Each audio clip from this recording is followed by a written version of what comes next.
ನಮಸ್ತೆ ಸ್ನೇಹಿತರೆ, welcome back to my YouTube channel.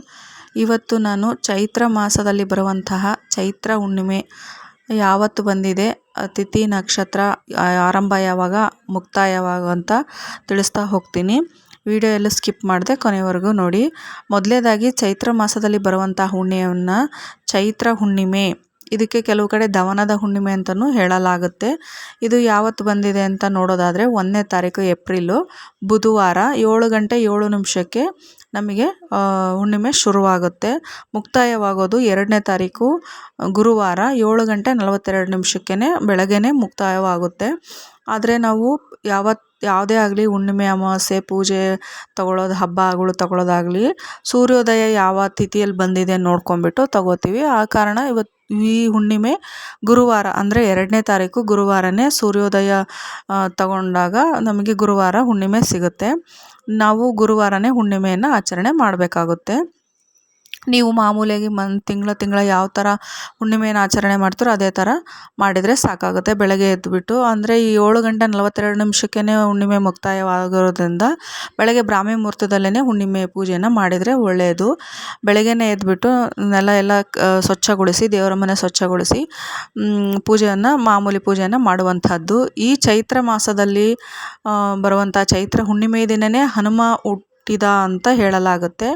So ಇವತ್ತು ಹನುಮ ಜಯಂತಿನೂ ಕೂಡ ಬಂದಿರೋದ್ರಿಂದ ಹನುಮನ ಪೂಜೆ ಮಾಡಿದರೆ ತುಂಬ ಶುಭ ಅಂತ ಹೇಳಲಾಗುತ್ತೆ. ದೇವ್ರ ಮನೆಯಲ್ಲಿ ನಿಮಗೆ ಹನುಮನ ವಿಗ್ರಹ ಆಗಲಿ, ಹನುಮನ ಫೋಟೋ ಆಗಲಿ ಇದ್ದರೆ ಅದಕ್ಕೆ ಅಭಿಷೇಕ ಮಾಡೋದಾಗಲಿ, ಎಸ್ಪೆಷಲಿ ಹನುಮನಿಗೆ ತುಳಸಿ ಹಾರ, ವೀಳ್ಯದೆಲೆ ಹಾರ, ಅವನಿಗೆ ವಡೆ ಅಂದರೆ ತುಂಬ ಇಷ್ಟ ಅಂತೆ. ವಡೆ ಹಾರ ಮಾಡಿ ಮನೆಯಲ್ಲಿ ಆದರೂ ಹಾಕ್ಬೋದು, ಇಲ್ಲ ದೇವಸ್ಥಾನಕ್ಕಾದರೂ ಡೊನೇಟ್ ಮಾಡಿ ಆಶೀರ್ವಾದ ತಗೊಂಡು ಬರಬಹುದು. ಈ ಥರ ಮಾಡೋದ್ರಿಂದ ಹನುಮನ ಕೃಪೆಗೆ ನೀವು ಪಾತ್ರರಾಗ್ತೀರಾ ಅಂತ ಹೇಳಲಾಗುತ್ತೆ. ಎಸ್ಪೆಷಲಿ ಉದ್ದಿನ ಹಾರ ಬೇಕಾದ್ರೂ ಮಾಡ್ಬೋದು. ಆಮೇಲೆ ಬೆಳಗ್ಗೆ 7 ಗಂಟೆ 42 ನಿಮಿಷಕ್ಕೆ ಹುಣ್ಣಿಮೆ ಮುಕ್ತಾಯ ಆಗೋದ್ರಿಂದ ಬ್ರಾಹ್ಮಿ ಮುಹೂರ್ತದಲ್ಲಿ ಮಾಡಿದರೆ ಒಳ್ಳೆಯದು. ಆಗಲ್ಲ ನಮಗೆ ಅಷ್ಟು ಬೆಳಗ್ಗೆ ಮಾಡೋಕ್ಕೆ ಅಂತ ಹೇಳೋದಾದರೆ ಯಾವ ಟೈಮಲ್ಲಾದರೂ ಮಾಡಿ, ಆದರೆ ರಾಹುಕಾಲ ಬಿಟ್ಟು ಬೇರೆ ಸಮಯದಲ್ಲಿ ಪೂಜೆಯನ್ನು ಮಾಡಬಹುದು.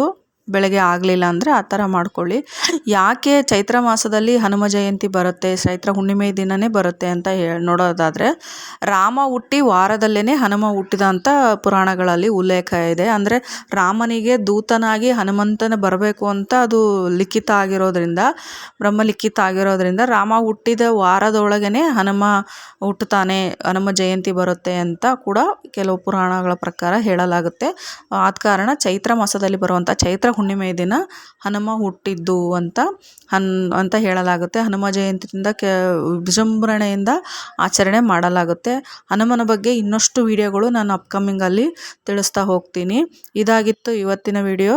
ಇಷ್ಟ ಆಗಿದ್ದರೆ ಶೇರ್ ಮಾಡಿ, ಲೈಕ್ ಮಾಡಿ, ಸಬ್ಸ್ಕ್ರೈಬ್ ಮಾಡಿ. ಎಲ್ಲರಿಗೂ ಧನ್ಯವಾದ.